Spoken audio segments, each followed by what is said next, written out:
I want to give a little mini lesson about a Scrabble strategy tip that can be helpful that came up in a game against the computer this morning. What do you do when you have both blanks and a high point tile?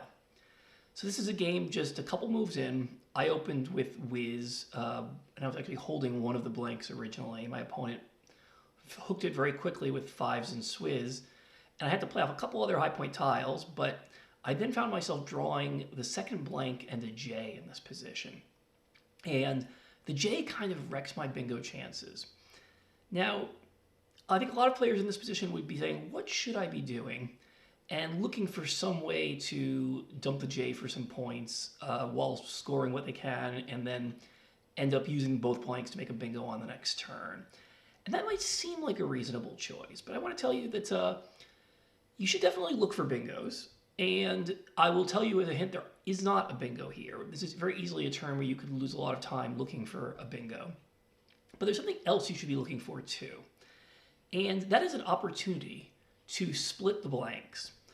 A lot of times, just leaving one blank behind and being able to bingo with it is a very strong thing to do and gives you a good reason to burn one of the blanks in order to make sure that you actually optimize the scoring for your high point tile.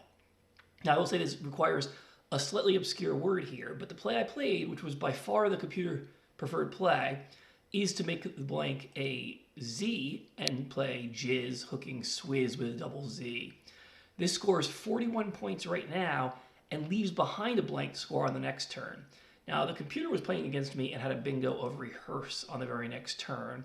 And you'll see, having played off my J and one blank, I now drew a rack that had no bingo killer J-like tile on it, a bunch of one-pointers, and a blank. At the same time, there are a lot of repeat letters here, and the one letter my opponent just gave me to play through on the edge of the board is another repeat letter with what I have. So it might be a little hard to find a bingo here, but I'll give you a little extra puzzle. Pause the video if you like, and try to find the highest scoring bingo for me here. If you came up with the answer of irritate for 74 points, you are correct. Have a great day.